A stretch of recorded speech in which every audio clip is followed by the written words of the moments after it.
De las más golpeadas por esta pandemia que ha generado una evidente crisis económica, están ahí las MIPES, ¿no es cierto? Las pequeñas, las medianas empresas que empezaban pujantemente una vida en los negocios y que en muchos casos han tenido que parar totalmente.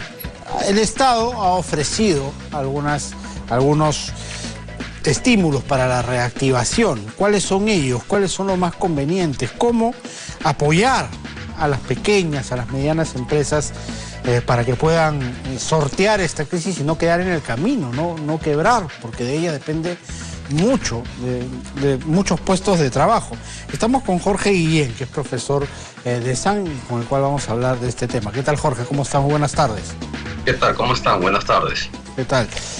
Bueno, lo que se ha ofrecido de parte del Estado en bonos, en acceso a créditos, ¿es lo que verdaderamente se necesitaba? ¿Cuán potente han sido estas medidas para ayudar a las pequeñas empresas a capear el temporal? Sí, bueno, el programa, hay un programa FAEMIPE, ¿no?, que es un programa que trata de subsidiar, no subsidiar, sino otorgar un préstamo con cierta garantía estatal a las pequeñas y medianas, 3 años, un préstamo por un periodo de 3 años, sin intereses, y hasta por un periodo de gracia de 1 año, ¿no? Un periodo de esos así que no tiene necesariamente que tiene que estar cumpliendo con los pagos, hasta que vuelvas a reactivarte y apalancarte, ¿no? Es una deuda, ya se ha visto incluso... Una deuda barata además, ¿no?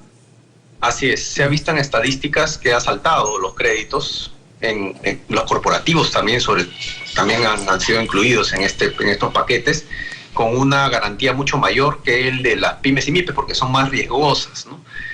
Son más informales, y el riesgo de devolución o el riesgo de que probablemente no te devuelva el dinero es bastante alto, ¿no? Porque estas empresas, cuando acuden al sistema financiero, van a cooperativas y a veces a préstamos informales, ¿no?, con tasas hasta de 1000% de interés, ¿no? Cuando uno va a los mercaditos, por ejemplo, has visto esos mercaditos que se ven en San Martín, ¿no?, donde hay bastantes distritos con mayor informalidad, hay unos apuntadores que van a los puestos, ¿no?, que les cobran diario. Se han hecho estudios de que esas tasas de interés llegan hasta 1000% anualizadas, ¿no? Pero en realidad es un capital de trabajo, ¿no?, alguien que le devuelve 50 soles diarios y capital más intereses en un periodo muy, muy corto de tiempo, ¿no? Pero si lo anualizas, claro, eso llega a ser terminan siendo créditos de usura, prácticamente. Así es. Lo que pasa es que es un riesgo, ¿no? Y entre ellos se conocen a quién prestar, a quién hacerle un escándalo si es que no paga, ¿no? Son incluso conocidos o familiares entre ellos, incluso hasta se compran el local entre ellos. Digamos, un círculo muy cerrado, ¿no? Y es un público bastante informal que como es riesgoso, la tasa de interés también va de la mano, ¿no? La característica de estos préstamos es que la persona o la empresa no tiene que estar en Infocorp o no tiene que tener una deuda, ¿no? Lo cual en la mayoría de estas empresas pymes y MIPES no son bancarizadas, son informales, están en Infocorp a veces, y la gran mayoría probablemente debe estar sobreendeudada, ¿no?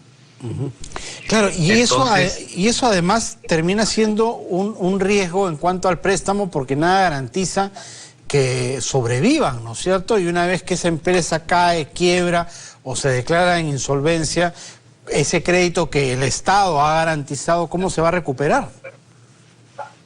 Exacto, ya el Estado, nosotros los contribuyentes, vamos a tener que pagar por el déficit. Ya salió el reporte del Banco Central de pronósticos de inflación y de déficit fiscal. Para este año el déficit fiscal es menos 10% y para el próximo año menos 4%.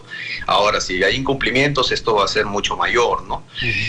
Sí, al final lo pagamos nosotros, ¿no? Y también el mecanismo de transmisión es vía Banco Central como colateral, pero el banco también se puede reservar el derecho de no prestar. O sea, si viene una persona que yo le veo que no pasa mis pruebas de stress testing o de análisis de riesgo, no está obligado a prestar, ¿no? Cualquier banco, que no voy a mencionar el nombre. Ya está sucediendo, ¿no? Muchos ahí en redes sociales hablan de que fui y el banco me lo negó, a pesar de que es parte del programa FAE MIPE, ¿no? Sí, no, y hemos visto también que han colocado créditos bastante de manera bastante conveniente incluso para las instituciones financieras, ¿no? Financiando la devolución de créditos a tasas altas que ellos mismos habían prestado a cambio de este dinero barato, y se han visto algunas cosas por ahí que de repente habrían que corregir. ¿Y cómo se ha trabajado la estrategia fuera, en países vecinos, por ejemplo, en Colombia, en Chile, que también han tenido algunos incentivos como estos para intentar salvar también a su porción de pequeñas y medianas empresas, teniendo en cuenta además que son países que no tienen los altos porcentajes de informalidad que tiene el país, ¿no? Que finalmente terminan siendo un tremendo problema? Sí, los países vecinos, bueno, que somos más parecidos a Colombia o a Chile, que también tienen un buen número de casos ahora último de coronavirus, que Francia o Italia, ¿no?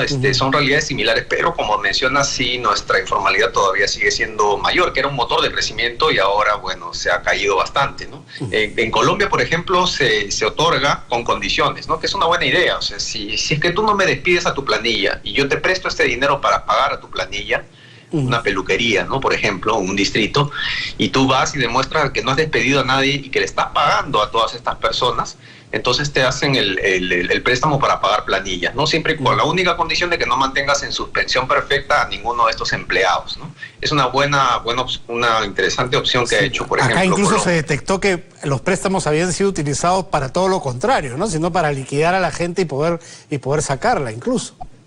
Bueno, en los informales ni siquiera se liquida, ¿no? Porque la ley es bastante dura, hay bastantes sobrecostos laborales y hay es como el caso de SUNAT, ¿no? Al primer contribuyente lo persiguen, no es no es como un cliente VIP o en alta del BCP, un cliente exclusivo, que lo tratan súper bien.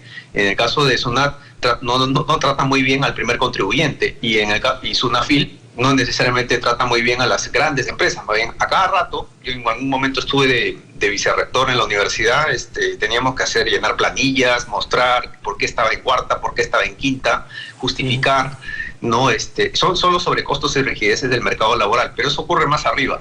Abajo, en las pymes y MIPES, lo primero que hicieron fue despedir a todo el mundo, ¿no? Y como no hay un SUNAFIL atrás, no los persigue un SUNAT ni un SUNAFIL porque son muy chiquitas, entonces pueden hacer lo que quieran. Incluso, ¿se acuerdas de este caso había gente que trabajaba en un establecimiento en la Avenida Argentina que se quemó, se incendió? Correcto, y estaban en la Galería Nicolini. En Nicolini, exacto, ¿no? Que estaban encerrados. Sí, claro, en regímenes, ¿no?, ya de semiesclavitud, ¿no? Eso no ocurre en las medianas y grandes porque están sumamente vigiladas, ya extremadamente vigiladas, diría yo. Pero abajo sí puede pasar de todo, ¿no? Y no sabemos. Al final yo más bien diría de que en lugar de préstamo, porque al final tienes que devolver el dinero, que sea un subsidio, ¿no? Pero que sea más. El problema de los subsidios es que a veces no llega adecuadamente, como mencionas, como el canon de la Amazonía, ¿no? No llega a lo que debe ser tratar de reinsertar las actividades en el sector de la Amazonía, que siempre existe, ¿eh? El canon de la Amazonía, y nunca se utiliza para el fin adecuado, ¿no? De tratar de industrializar la Amazonía. Entonces, ¿era para ti la estrategia de los préstamos, era la adecuada, o pudieron haber otras ideas que hubieran funcionado más, teniendo otra vez en cuenta que nuestro Perú es muy, muy especial en cuanto a las estrategias que se pueden montar por el grado de informalidad, ¿no? Que es una tremenda tara que ojalá podamos solucionar en algún momento, ¿no? Sí, yo creo que sí ha debido un poco seguir el ejemplo del caso de Colombia, por ejemplo, por el lado laboral, demostrando de que no hay esos despidos que ya han habido ya de por sí.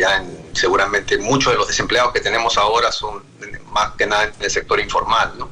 Y tratar de identificar más que nada actividades que son aportan más a la economía, para que no se vea esa cifra de caída tan fuerte del PBI, ¿no? Pues construcción que encadena muchos sectores de servicios, y minería también, ¿no?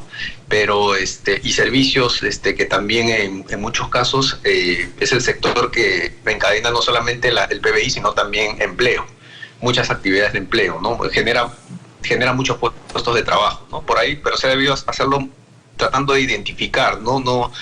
De la manera como que se ha dado, probablemente solamente los sectores más grandes estén siendo beneficiados, ¿no? Con estos préstamos. ¿En cuánto estimas entonces la caída en este sector de abajo, de las micro, pequeñas y medianas empresas?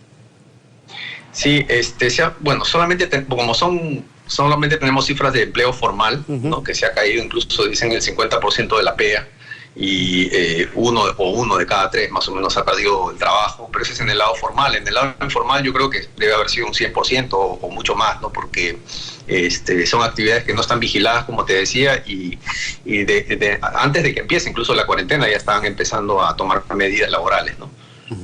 Perfecto, muchísimas gracias, Jorge, por tu intervención aquí en Contacto.